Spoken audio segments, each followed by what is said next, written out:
আসসালামু আলাইকুম।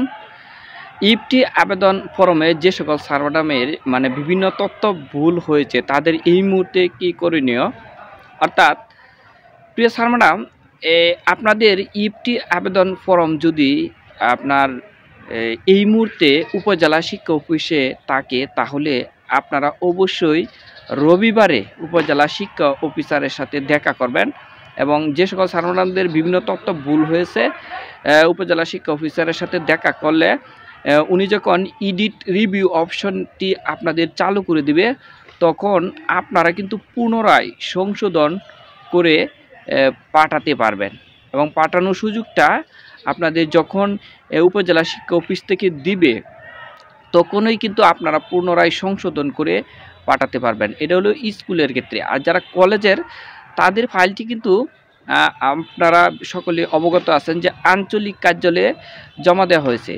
আপনাদের ফাইলটি যারা কলেজের ক্ষেত্রে কিন্তু আঞ্চলিক কার্যালয়ে যোগাযোগ করবেন এবং আঞ্চলিক কার্যালয় থেকে যখন আপনাকে এডিট রিভিউ অপশনটি চালু করে দিবে তখনই আপনারা এডিট করে পুনরায় পাঠাতে পারবেন। যে সকল সার্ভারামদের বিভিন্ন তথ্য ইফটি ফর্মে ভুল ত্রুটি হয়েছে আপনারা অবশ্যই অনেকেই টেনশনের মধ্যে আছেন এবং আমার পেজে গতকাল থেকে ইনবক্স করতেছেন এবং মেসেজ দিতেছেন যে এখন কি করণীয়। আপনারা টেনশন মুক্ত থাকেন, যেহেতু ভুল হয়ে গেছে অবশ্যই এডিট অপশন দিবে এবং এখন যেহেতু এই যে শুক্র শনিবার দুদিন অফিস বন্ধ, আপনারা এই দুদিন অফিস বন্ধ থাকলেও যদি কোনো উপজেলা শিক্ষা অফিসারের সাথে আপনাদের কমিউনিকেশন যোগাযোগ থাকে যদি বন্ধের মধ্যেও যদি যোগাযোগ করতে পারেন তাহলে যোগাযোগ করেন। কারণ যে সকল সার্ভারামদের এমপি অর্থাৎ ইএফটি ফর্ম এই মুহূর্তে উপজেলা শিক্ষা অফিসে আছে, যদি ওনারা এই ভুল তথ্য সহ যদি অনেক সময় হয় না অনেক সার্ভারামেই কিন্তু নক দিয়েছেন যে আপনার তথ্য ভুল আছে, কিন্তু উপজেলা শিক্ষা অফিস থেকে ফরওয়ার্ডিং করে অর্থাৎ এপ্রুভ করে পাঠিয়ে দিয়েছে মাউসির অধিদপ্তরে। তাদের ক্ষেত্রে বলবো এই জন্য আপনারা অবশ্যই রবিবারের মধ্যে যোগাযোগ করবেন, যদি সম্ভব আজকে কালকের মধ্যেও যোগাযোগ করতে পারেন। কারণ অনলাইনের কাজ এটা শুক্র শনিবার যদি বন্ধও থাকে উপজেলা শিক্ষা অফিসার এবং ওনার যে কর্মচারীরা আছে ওনারা যদি অনলাইনে ফাইলগুলো দেখে হয়তোবা মাউসিতে পাঠিয়ে দিতে পারে। তাহলে এই জন্য যত দ্রুত সম্ভব উপজেলা শিক্ষা অফিসারের সাথে যোগাযোগ করেন এবং তথ্যগুলো সংশোধন করার চেষ্টা করেন। আরেকটা বিষয় এই ভিডিওতে ক্লিয়ার করি যে সকল সার্ভারামের বিভিন্ন তথ্য ধরেন ভুল থাকবে উপজেলা শিক্ষা অফিসার কি করছে পাঠিয়ে দিয়েছে মাউসির অধিদপ্তরে। মাউসিতেও ভুল ত্রুটি কমে যদি কারো ফাইল এপ্রুভড হয়ে যায় ওকে হয়ে যা তাহলে কিন্তু এটা আপনারই সমস্যা হবে ভবিষ্যতে।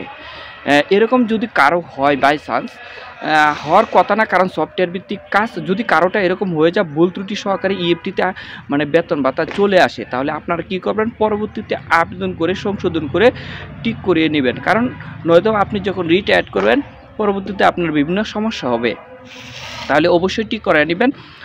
আর যে সকল সার্ভারামদের ধরেন উপজেলা শিক্ষা অফিস থেকে আপনার ফাইল ধরেন কোনো একটি প্রতিষ্ঠানে 20 জন চাকরি করে, 20 জনের মধ্যে একজনের যদি তথ্য ভুল থাকে তাহলে ধর 19 জনের তথ্য মাউসিতে পাঠিয়ে দেবে উপজেলা শিক্ষা অফিস থেকে। আর একজনের তথ্য যদি ভুল থাকে তাহলে শুধু ওনারটাই উপজেলা শিক্ষা অফিস থেকে ব্যাক করবে।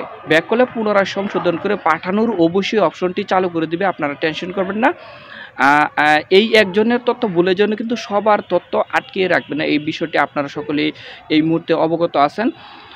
আর যদি উপজেলা শিক্ষা অফিস থেকে আপনার ভুল ত্রুটি থাকার পরেও ফাইল মাউসিতে পাঠিয়ে দেয় তাহলে কিন্তু হয়তোবা মাউসিতে যদি আপনার ফাইলের বিষয়টি ধরা পড়ে তাহলে মাউসিতে যখন ধরা পড়বে তখন আপনাকে আবার এডিট অপশনটি অর্থাৎ এডিট অপশনে রিভিউ দিবে এবং আপনি সংশোধন করে পুনরায় পাঠাতে পারবেন।